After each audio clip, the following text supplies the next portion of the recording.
바뀌어서 내릴 수 있고요. 서울을 포함한 인천 그리고 경기 서쪽이나 경남 일부 내륙 1에서 3cm의 눈으로 오늘 밤 바뀔 수 있겠습니다. 현재는 주로 비로 내리는 곳이 많은 편이고요. 잠시 낮 동안에 소강 상태인 곳도 있습니다. 특히 모레까지 많은 폭설이 예보된 곳 눈에 대한 대비가 꼭 필요하겠습니다. 지금 서울 기온은 8도입니다. 최영우였습니다.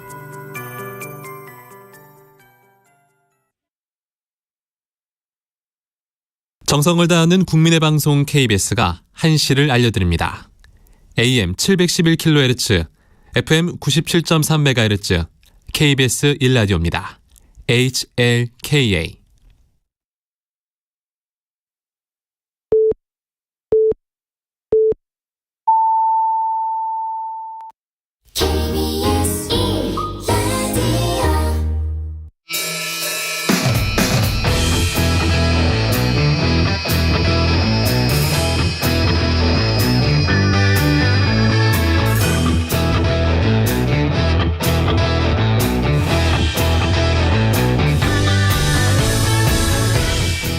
정관용의 시사본부 2부 시작합니다. 국민의힘 전당대회 앞두고 나경원 전 의원이 핵심 변수로 떠오르고 있죠.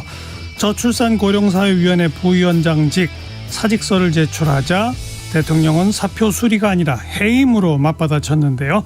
잠시 후에 주요 정치 이슈들 거두절미하고 알맹이부터 끝까지 토론해보는 끝장토론 각설하고 시간에 이야기 나눠보겠습니다. 자, 토요일 2부 출발합니다.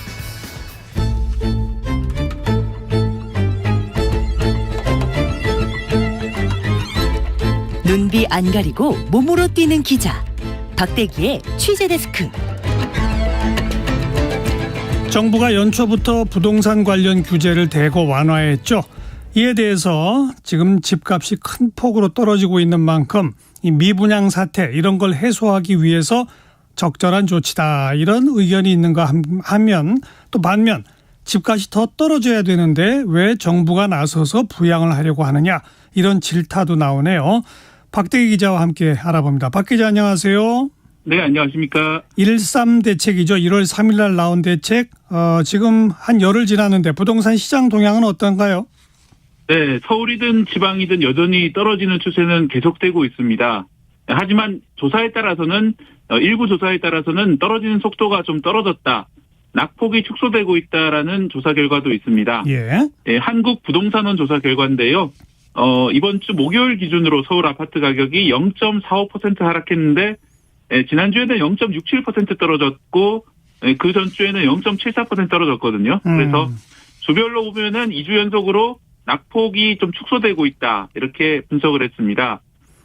또 전국의 아파트 매수 심리 같은 경우에도 매매 수급 지수라고 해서 이제 100이면 매도인과 매수인이 팽팽한 상황이고 예. 지금 현재가 이제 72.1인데 지난주에는 이제 71.5였기 때문에 여전히 이제 그 매수인이 우세인 그런 시장이긴 합니다만 좀 다소 좀 회복되는 거 아니냐 이런 이제 평가가 나오고 있습니다. 이게 한국부동산원 자료인데 다른 기관들 자료도 비슷합니까? 다른 기관은 좀 다른 통계를 내놓고 있습니다. 여전히 떨어지는 것 같은데요. 예. 민간업체인 부동산 R114는 이번 주 서울 아파트 매매가가 전주 대비해서 0.09% 하락했는데 전주에는 0.04%였거든요. 그러니까 이쪽 조사에 따르면 낙폭이 오히려 2배로 커졌습니다. 그러네요. 이런 차이는 이제 아파트 수나 종류에 따라 가지고 조사 대상이 다르기 때문에 조사 방법별로 다르기 때문에 이런 일이 벌어지고 있는 것인데요. 예. 정부 통계로는 낙폭이 다소 줄었지만 민간 통계에서는 아직까지 큰 변화는 없는 그런 식으로 판단하시면 될 것 같습니다. 이번에 정부가 발표한 규제 완화의 핵심은 집을 한 채 더 사더라도 대출 쉽게 받을 수 있도록 해준다 이거잖아요. 네, 그렇습니다. 근데 실제로 뭐 별로 효과가 없다 이건가요? 예, 아직 뭐 문의 전화가 많아졌다 이런 부동산 이야기는 있는데 아직 이제 본격적인 반등이 난다든지 아니면 뭐 상승 전환한다든지 이런 효과는 없는 것 같습니다. 예. 특히 이제 원희룡 국토부 장관이 지난주에 기자간담회를 열면서 집값을 올릴 생각도 없고 또 집값이 오르지도 않을 거다 이렇게 강하게 발언을 했었는데 좀 이상적이었습니다. 예. 결국 집값을 결정하는 제1의 원인이 금리인데 지금처럼 높은 금리 아래에서는 뭐 집값이 떨어질 수밖에 없다. 이런 것들도 정부는 이제 판단을 한 것 같습니다. 네. 그 대출 받게 해주는 정부의 규제 완화 구체적 내용은 뭐죠? 네, 가장 핵심적인 내용은 좀 이따 말씀드릴 거고 주의하셔야 될 점은 핵심인 DSR 규제는 그대로 둔 점을 주의하셔야 됩니다. 예. DSR 같은 경우에는 빚을 낼 수 있는 한도를 연봉에 비례해서 제한하는 제도이거든요. 그렇죠. 예를 들어서 이제 1억 원 이상 대출 같은 경우에 DSR 40% 적용을 받게 되는데 제 올해 연봉이 5천만 원인 경우에는 40%인 2천만 원 범위 내에서 올해 갚을 원금과 이자가 되도록 거기까지만 대출이 가능해집니다. 예. 예, 만약에 연봉이 1억인 사람은 4천만 원 될 때까지 대출이 가능하고요. 예, 그런 방식이기 때문에 소득이 낮은 사람에게는 집 살 수 있는 대출이 제한되는 효과가 생깁니다. 예. 그래서 이제 무리하게 연끌해서 대출하지 말라 이런 규제가 될 텐데. 그렇죠. 그러면 이제 어떤 규제를 풀었냐 하면은 예를 들어서 유주택자를 상대로 금지됐던 줍줍 청약을 허용을 했습니다. 줍줍 청약? 네. 이게 뭐예요? 예. 그 길에서 뭐 물건을 줍는 것처럼 아파트를 쉽게 줍는 것처럼 산다고 해서 줍줍 청약이라고 붙은 이름인데요. 하하. 예, 아파트를 줍줍했다 뭐 이런 말을 많이 쓰는데. 예. 사실 아파트 분양에서 청약을 하려고 하면 원래는 청약 통장이 있어야 됩니다. 그리고 점수도 가점을 많이 받아야 되는데 이 줍줍 같은 경우에는 그런 통장이나 가점 없이 아무나 청약을 해서 살 수 있는 남겨진 일부 물량을 가리킵니다. 예. 이게 아파트 단지가 아주 소규모 청약이거나 또 뭐 미계약분이 있거나 이런 식으로 했을 경우에 무순위 청약이라고 해서 뜨는 매물이 있는데 예. 이게 바로 이제 줍줍 물량이라고 부르거든요. 예. 네, 지금까지는 유주택자가 집을 사 모으는 것을 방지하기 위해서 이 무주택자만 이런 무순위 청약이 가능했었습니다. 하지만 이제 이번에 규제가 풀리면서 유주택자도 이런 줍줍 청약이 가능해졌습니다. 예, 예. 뭐 또 한 가지 변화는 1주택자가 당첨이 되면은 기존 집을 팔아야 하는 규제도 있었거든요. 예. 그러니까 이제 당첨된 사람은 집 두 채 나가지 말고 기존 집은 팔아라 이런 규제가 있었는데 그게 이번에 없어졌고요. 또 2주택자도 주택담보대출을 받을 수 있도록 허용이 됐습니다. 기존에는 특히 서울 아파트 같은 경우에는 2주택자 같은 경우에 주담대가 불가능했었는데 예. 허용이 됐습니다. 그렇게 예. 하면서 종합을 해보면 유주택자라든지 현금 부자가 집을 더 사기 쉬워졌다 이렇게 말씀드릴 수 있습니다. 그래서 이미 집 있는 유주택자들한테 특혜 주는 거다 이런 불평이 나오는 거로군요. 예, 그렇습니다. 하지만 이제 정부 입장을 좀 설명을 하면은 어차피 정부는 앞서 말씀드린 것처럼 집값은 당분간 떨어질 것이기 때문에 돈 있는 사람은 떨어질 각오를 하고 본인 판단으로 집을 사라. 뭐 그렇게 하다는 그런 뜻으로 보입니다. 그래서 이런 논리라면은 뭐 특혜는 아니다 이런 입장으로 보입니다. 이게 미분양 사태가 자꾸 확대되니까 그런 게 또 이런 그 규제 완화를 한 거 맞죠? 예, 그렇습니다. 가장 큰 게 이제 미분양 때문에 벌어지는 건설업체들이 부실 우려인데요.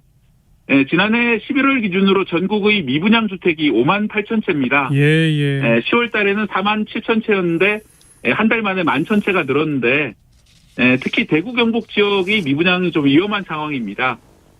심지어 이제 그쪽 지역의 어떤 단지에서는 뭐 소가서 아파트를 계약했다면서 이 모델하우스에 가서 계약을 해지해달라 이렇게 요청을 했다가 해지가 안 되니까 거기에 있는 의자를 집어 던져서 아파트 조감도 모형을 부순 당첨자도 나왔습니다. 아하. 이런 사건까지 벌어질 정도로 분위기가 험악하다 보니까 이 건설업체들이 만약에 그 미분양 때문에 부도가 날 수가 있고요. 예. 그렇게 되면은 건설업계 일자리도 대량 실직 사태가 벌어질 수 있고 또 건설업체에 돈을 빌려준 금융기관도 부실화될 수 있고 뭐 전체적인 건설 경기가 냉각될 수 있겠다 이런 점들을 좀 우려하고 있는 것으로 보입니다. 예. 사실 이제 이번 대책 관련해서는 둔촌 일병 구하기 아니냐 이런 냉소적인 반응도 나왔었거든요. 둔촌? 예, 라이언 일병 구하기란 영화처럼 둔촌 주공 아파트 재건축이 지금 그 일반 분양 계약 중인데 이게 미분양 난 사태를 막으려고 이렇게 많이 대책을 내놓는 게 아니냐 이런 지적이 나왔었습니다. 둔촌 주공 재건축이 그렇게 큰 의미가 있어요? 예, 일단 뭐 서울 요지라고 할 수 있고 1만 2천 세대입니다. 이 단군 이래 최대 규모로 지어진 아파트 단지이기 때문에 예. 상징적인 의미가 있고요. 예.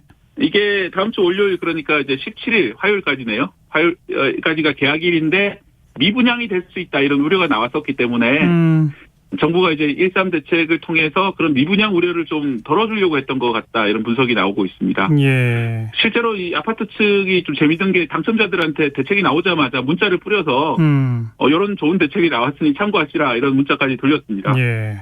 뭐 전국적으로 미분양이 대폭 늘어난 거 이거는 뭐 객관적인 자료로 다 확인되지만 그래도 특히 서울이나 이런 지역의 아파트 가격은 너무 비싼 건 사실 아닙니까? 네, 여전히 내렸다고 하지만 여전히 비싼 상황입니다. 그러니까요. 2017년 시세로 돌아가려면 아직도 지금까지 떨어진 만큼 다시 더 떨어져야지 가능할 것 같은데요. 예. 뭐 그러니까 지금은 뭐 영끌로 집 산 사람들도 떨어지니까 불만이 있고 또 내 집 마련이 꿈인 서민들도 뭐 정부가 이런 식으로 좀 브레이크를 잡으려고 하니까 좀 불만이고 이런 상황으로 보입니다. 예.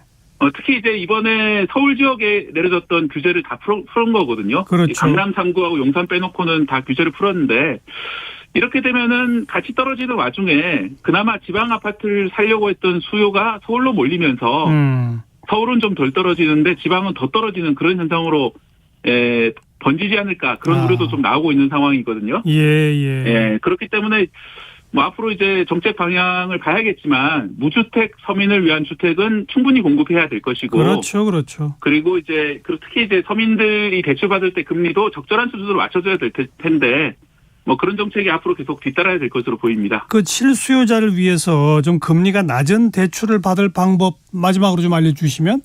네, 이제 이달 말부터 특례 보금자리론 신청이 시작된다고 하는데요. 시세 9억 원 이하 주택에 대해서는 5억 원까지 시중금리보다 낮게 빌려주는 제도입니다. 예. 특이한 점은 DSR이 해당이 안 되기 때문에 소득이 많지 않은 분도 신청을 할 수 있습니다. 다만 이제 낮다고는 하지만 최근에 워낙 금리가 오르다 보니까 4.65에서 5.05% 금리이기 때문에 뭐 엄청나게 낮지는 않습니다. 그래서 이제 잘 판단해 보시고 꼭 필요하신 분만 대출 받는 게 좋을 것 같습니다. 네, 여기까지 KBS 박대기 기자였어요. 고맙습니다. 예, 감사합니다.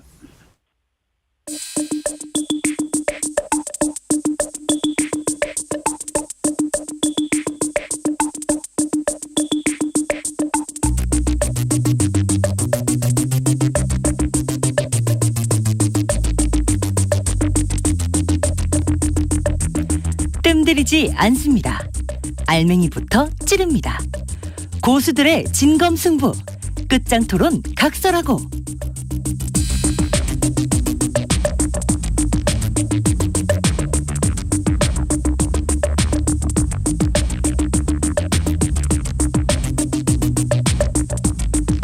네, 주요 정치 이슈들 거두절미하고 알맹이부터 끝까지 토론해보는 시간이죠. 끝장 토론 각설하고 시작합니다. 매주 도와주시는 두 분, 국민의힘 혁신위원 천하람 변호사, 민주당 민주연구원 부원장 현근택 변호사 두 분 나오셨어요. 어서 오십시오. 네, 안녕하세요. 네, 안녕하십니까? 네. 자, 전반부 공통질문입니다. 이번 주에 뜬 인물, 진 인물. 먼저 천하람 변호사, 이번 주에 뜬 인물 누굽니까? 김기현 의원으로 정해봤습니다. 네, 대세론인지는 모르겠으나 예. 주류론이라고 해야 되겠죠.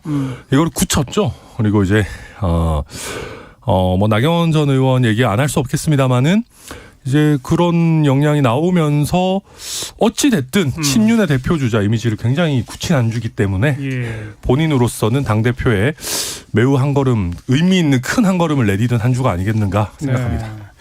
뭐 그동안에 발표됐던 조사에서는 김기현 의원이 1등한 자료가 거의 없었는데 오늘 아침 발표된 거에서는 1등한 것도 나왔어요. 그렇죠. 그것도 꽤 뭐 차이가 좀 유의미하더라고요. 그러니까 오차 범위 내에 있기는 한데 그래도 사실은 예전에 뭐 한 자릿수 나오고 막 이랬었었는데 많이 올라왔습니다. 그리고 그 좀 더 그 조사 내용을 꼼꼼히 보니까 윤 대통령 지금 잘하고 있느냐는 질문에 잘하고 있다라고 응답한 사람들만 따로 떼봤더니 거기서는 뭐 엄청난 차이가 나더라고요. 그렇더라고요. 2등 나경원 후보하고. 그러니까 뜬 인물이라고 할 만하다 이 말입니다. 네. 자, 현근택 변호사는 금주에 뜬 인물? 저도 김기현.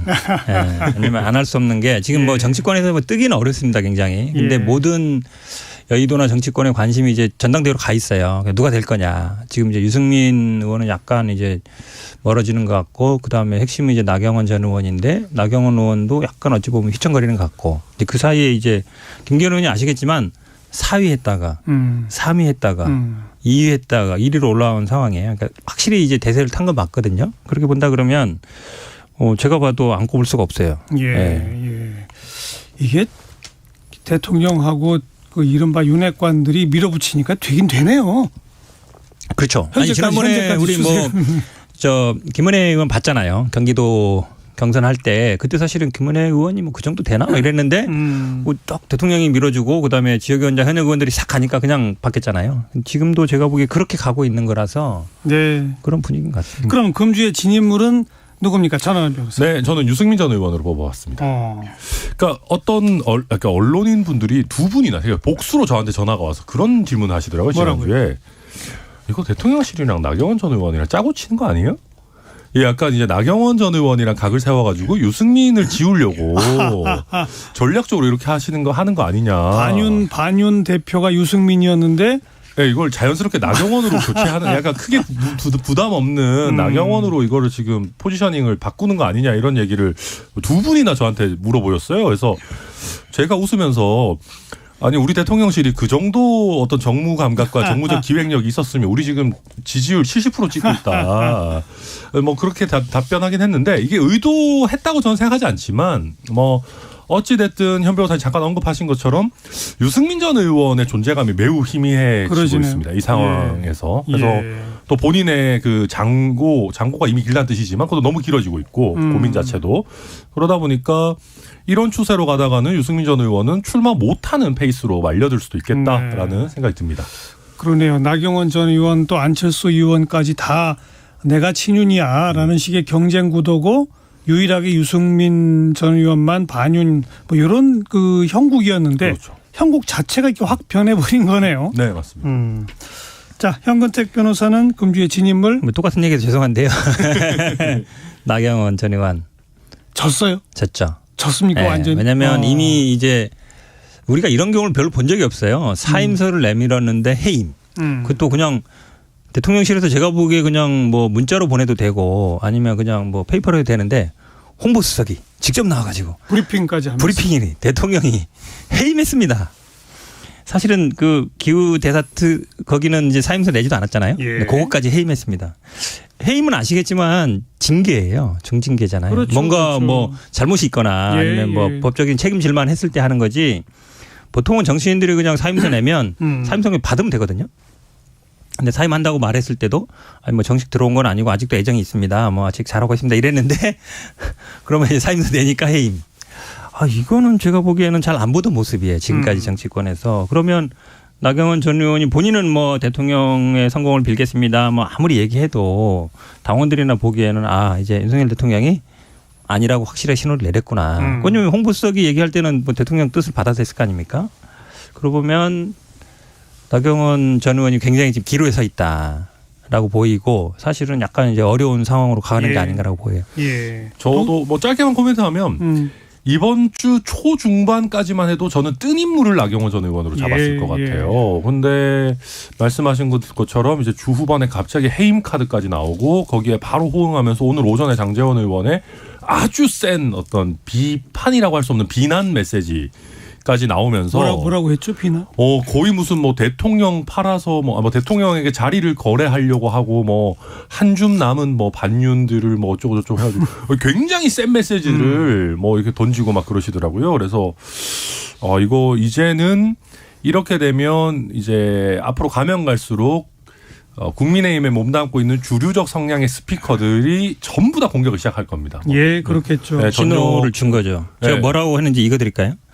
대통령을 기만하고 공직을 두고 대통령과 거래를 하려 했던 나 의원의 민낯이 드러난 상황이다.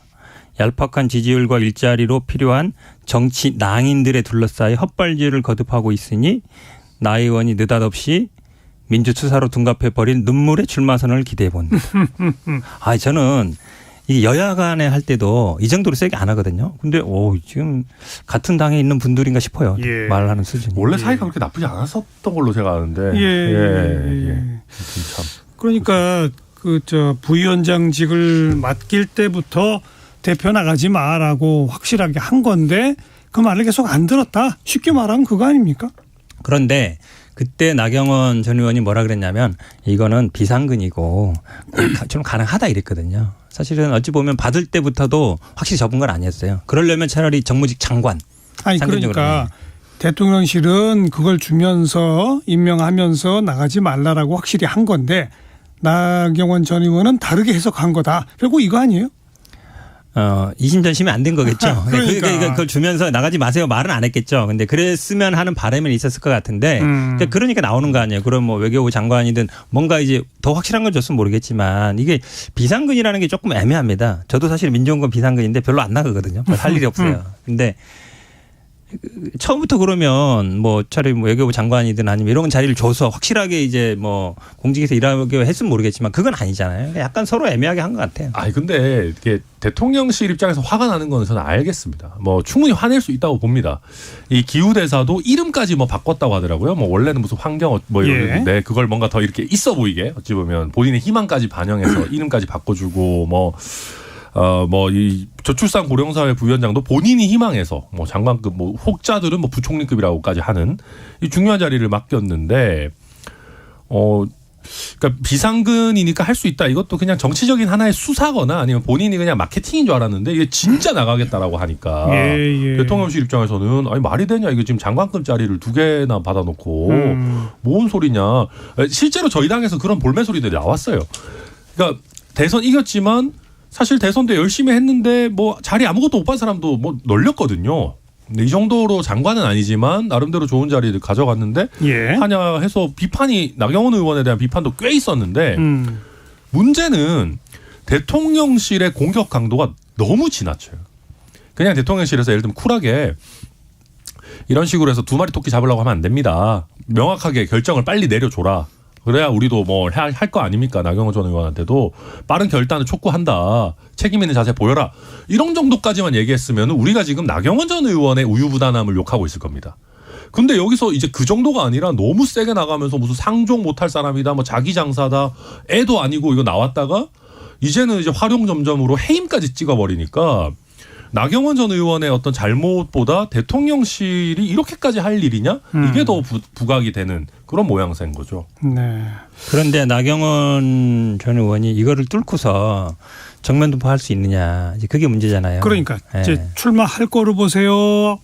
안 할 거로 보세요. 저는 출마 안 할 가능성이 높고 하더라도 중간에 드랍할 것 같다라는 생각이 들어요. 왜 그러냐면 뭐 이분이 정치 스타일이 어찌 보면 약간 온실 속의 화초처럼 자라오신 분이에요. 집안도 좋고 좋은 학교 나와서 판사하다가 인재영입 이해창 전 총리 때 인재영입으로 들어와서 했고 그렇게 막 주류라든지 대통령에 막 맞서가지고 싸우거나 그런 분은 아니거든요. 그러니까 뭐 유승민 전 대표도 그래도 좀 뭐 박근혜 전 대통령이랑 좀 싸웠었고 이준석 대표도 결정적인 순간에는 막 나가지 못했거든요. 그런데 그 정도는 아니라고 봐요. 그러면 사실 본인 판단을 하겠죠. 정치적인 생존의 문제인데 그러니까 나가서 이길 수 있고 확실하다 그러면 본인이 나가겠지만 지금 상황은 일단 지지율도 약간 꺾이는 것 같고 유승민 전 대표를 봤잖아요. 지지율이 쫙 빠진단 말이죠. 근데 유일하게 믿을 게 이제 여론조사였는데 여론조사도 어쨌든 본인이 뒤지는 여론조사가 나온다 그러면 일단 세력이 안 붙을 거예요. 사람들이. 그러면 괜히 그 옆에 섰다가 유탄 맞을 것 같은 사람들 누가 가겠어요. 안 가죠. 그러면 동력 자체가 없어요. 제가 보기에. 일단 원내고. 원내라 그러면 이제 떨어지더라도 원내에서 뭔가 버틸 수 있는데 이준석 대표랑 비슷하죠. 이준석 대표도 원내다 보니까 한계가 있었거든요. 그러면 제가 보기엔 저 나경원 전 의원이 할 만한 동력 자체가 이제 소멸될 거다 이렇게 보여요. 저는 원래 반반이라고 봤는데 지금은 할 가능성이 한 60% 정도 된 것 같습니다. 나갈 가능성이 더 높아졌다. 네, 제가 사실은 뭐 방금 들어오기 직전에 카톡을 하나 받았는데 그 메시지를 하나 받았는데 나경원 전 의원 기자방 단톡방을 만들었더라고요. 예, 이제 뭐 나경원 의원의 동선에 대해서도 뭐 오늘은 집에 안 들어오신다. 바로 뭐 지방 일정 갈 거다. 뭐 이런 식으로 이제 기자 단톡방을 만들었어요. 근데 정치인이 기자 단톡방 그 공보방 뭐 이런 식의 표현을 하는데 그걸 만든다라는 얘기는 뭔가 한다는 거죠. 뭔가 한다는 얘기거든요. 그래서 또 저희 원외위원장 한 명이 자기가 그거 담당해가지고 지금 한다 뭐 이렇게 해가지고 한 걸 보면 어제 오늘 저도 저희 당내에서 분위기 보면 나경원 의원은 고민하고 있는 것 같은데 주변에 있는 분들이 해야 된다. 의지가 굉장히 강했습니다. 왜냐하면 제가 그냥 이건 저 추측인데 나경원 의원이 이철규 의원이나 장제원 의원을 만나서 나름대로 협상을 하려고 했을 텐데 잘 안 된 것 같아요. 그러니까 뭐 자기 주변에 있는 사람들의 공천이라든지 뭔가 뭐 이런저런 얘기들이 오고 갔을 걸로 저는 추측하는데 그게 잘 안 됐으니까 그럼 나경원 의원 돕는 뭐 몇 안 되는 사람들 입장에서는 좀 표현이 그렇습니다만은 어차피 죽을 거면 뭐라도 해보고 죽자라는 쪽으로 가게 되는 지금 분위기가 아닌가. 예. 저는 뭐 그렇게 읽힙니다. 아니 그러니까 지금 이 판국에서 안 나가면 완전히 존재감 상실 아니에요? 그렇죠. 그러니까 유승민 의원보다도 더 안 좋을 수도 있죠. 그렇긴 한데 심지어는 내년 공천도 자신할 수 없는 상황 아닌가요? 그렇죠. 근데 결국은 정치는 혼자 하는 게 아니거든요. 혼자 하는 게 아닌데 그럼 뭐 몇 안 되는 주변 분들이 과연 이걸 돌파할 만한 결이라든지 의지라든지 어찌 보면 뭐 장렬하게 뭐 끝까지 싸우겠다든지 그런 결의가 있어야 되는데 나경원 의원이 과연 그 정도 돌파력이 있겠느냐 그런 생각이 들어요. 그러니까 그 전에 뭐 원내대표하고 이럴 때도 보면 그러니까 이분이 스타는 맞습니다. 어디 가나 많은 사람들이 따르고 지지하는 건 맞지만 그 따르는 어쨌든 주변에 같이 할 만한 동지들이 있느냐. 왜냐하면 지금은 맞서는 상황이거든요. 대통령하고. 대통령에 맞서는 상황에서는 자기를 다 걸어야 돼요. 다음에 그러니까 이거 잘못되면은 아예 출마 조차도 못한다. 그런 사람들이 과연 몇이나 되겠느냐. 저는 본인도 흔들릴 거라고 봐요. 근데 해임까지 당했지만 나경원 전 의원은 계속 나는 대통령과 맞서는 건 아니에요. 이런 이미지를 좀 주려고 노력하고는 있어요. 아니 그러니까 뭐 구인사도 가시고 예전에 뭐 다른 걸 하시는데 그거 100번 해도 국민들이나 당원들이 보기에는 이미 대통령실에서 해임하고 장제원 의원이 이렇게 세게 하면 아 이제 윤석열 대통령 뜻은 아닌 건 다 아는 거예요. 그러니까 그걸 아무리 뭐 저는 대통령의 성공을 바랍니다. 아무리 메시지를 내도 그거 달라지진 않거든요. 어찌 보면 이게 대통령실에 의해서 억지로 반윤으로 만들어지는 것 같은 그런 느낌까지 들지 않습니까? 저도 그렇습니다. 그래서 무슨 뭐 나경원 유승민 연대니 나경원 이준석 연대니 뭐 이런 얘기 나오는데 저는 말도 안 된다고 결 자체가 다르다고 생각하고요. 방금 말씀하신 게 정확한 거고 그리고 나경원 의원 입장에서도 원래 대통령이랑 척질 생각이 없는 사람이기 때문에 그렇어요. 나는 윤핵관에만 반대하는 거다. 이런 식으로 몰아가는 대통령과 내 사이를 이간질하는 윤핵관에 맞서서 오히려 내가 대통령을 더 잘 돕겠다라는 메시지로 가고 있었고. 그랬었죠. 근데 이게 저는 먹힐 뻔했다고 생각합니다. 그래요? 예. 그러니까 역설적으로 먹힐 뻔했기 때문에 저는 해임이라는 초강수 장제원 의원의 굉장히 강한 메시지가 나왔다고 봐요. 윤심이 완전히 떠났다라는 거를 당원들에게 안 보여주면 안 되겠다. 그렇죠. 예. 확실히 해야 이거 분위기가 확 바뀌겠구나. 왜냐하면 제가 저희 당원들 뭐 단체 카톡이나 뭐 이런저런 여론을 봐도 나경원 의원이 쌓아놓은 세월이 있습니다. 신뢰가 있고 지난번 전당대회 때 저희 당원들의 그 다수가 찍었던 그러니까 실제로 투표를 했던 사람이고 그렇죠. 예, 그러다 보니까 이준석 돌풍 아니었으면 무조건 됐죠. 여론에서만 될 뻔한 거죠. 예. 그러다 보니까 당원들도 긴가민가 이거 나경원 의원이 왜 이렇게 비윤 반윤이지 긴가민가 하고 있다 보니까 저는 이 정도 초강수가 김은혜 홍보수석의 입에서 나온 게 아닌가 싶습니다. 그러니까 나경원 정도를 못 품는데 정치를 어떻게 할까? 왜냐하면 나경원 전 의원의 말씀처럼 뭐 비유는 아니었거든요. 본인 스스로. 근데 이제 시그널은 있었죠. 뭐 아이고 대통령실 한번 좀 초대해 주세요. 여러 번 보냈거든요. 김기현 의원 여러 번 갔는데. 근데 사실은 그냥 초청해서 한번 얘기하고 잘해 주십시오 하면 나경원 의원이 정치적인 센스가 본인의 세력을 막 키워가지고 본인의 계파를 만들거나 그렇진 않을 것 같거든요. 그러면 어느 정도 이제 타협이 가능할 것 같은데 그거조차도 안 된다는 거잖아요. 지금은 안 된다는 거 보면 과연 지금 그럼 이제 수도권에 있는 뭐 안철수 뭐 나경원 그다음에 뭐 이준석 이런 분들을 다 이제 배제하고서 하겠다는 거잖아요. 김기현, 장제원, 울산, 부산. 뭐 어쨌든 이 그분들이야 이제 공천받으면 되는 지역이니까 그렇게 가는 게 과연 본인들이나 총선 치르는 입장에서는 어떨지 모르겠는데 근데 이제 수도권에 있는 분들은 대부분 원외위원장들이에요. 원외위원장들은 저는 따라갈 거라고 봐요. 지난 총선에서 민주당이 수도권은 싹쓸이 했으니까. 또 원외위원장들도 왜냐하면 사실은 대통령의 뜻에 거슬리면 공천도 안 되거든요. 일단 공천을 받아야 그다음에 뭐 당선되든 말든 할 테니까. 저는 뭐 나경원 의원이 굉장히 쉽지 않은 구도로 가고 있는 것 같습니다. 제가 봐도 지금 아마 나경원 의원은 어안이 벙벙할 겁니다. 내가 왜 갑자기 이렇게 됐지? 네. 딱 며칠 사이에. 네, 요 며칠 사이에 왜 이렇게까지 된 거지? 라고 아마 어안이 벙벙할 거고. 그러니까 결국은 비주류도 해본 사람이 잘하는 건데 나경원 의원이 그걸 버텨낼 만한 의지와 어떤 결기가 있느냐는 그거는 뭐 본인의 뭐 판단이고 출마하더라도 과연 그러면 완주할 수 있을 것이냐. 그것도 하나의 관전 포인트일 건데 이 문전박대라는 게 이제 막상 당해보면 충격이 굉장히 크거든요. 지금 한 번 이미 당했지 않습니까? 제주도. 그 간다는 거를 거의 전날에 뭐 비행기 타지 마세요. 거의 그런 느낌으로 했는데 앞으로 당협 방문할 때마다 그게 계속 연속될 겁니다. 계속 문전박대하고 막 당협위원장 원래 친하던 사람인데 전화하면 전화 안 받고 그게 연속될 건데 그걸 얼마나 버텨낼 수 있을 거냐. 근데 막 그럼에도 불구하고 저는 나경원 의원 전 의원 입장에서는 기댈 언덕이 높은 지지율, 높은 당신밖에 없어요. 그렇다면 이대로 지금 희미하게 사그라지면은 최악이에요. 차라리 저라면 차라리 빨리 뭔가 던지고 메시지 던져서 한 번 마지막으로 컨벤션 효과를 하고 협상을 하더라도 저는 해야 되지 않나. 뭐 저는 그렇게. 근데 이제 판국이 여기까지 이렇게 어안이 벙벙할 정도로 몰려있는 형국이라면 여기서 던질 수 있는 메시지가 뭡니까? 없죠, 뭐 사실. 그러니까 출마 선언인 거고 결국은 그러니까 출마 선언을 할 때 대통령과의 관계 설정이나 뭐 이런 부분에 있어서 참 이제는 이러지도 저러지도 못할 애매한 상황, 그게 좀 또 중요한 문제 같아요. 그렇게 되면 결국 약간 유승민 전 의원처럼 갈 수밖에 없어요.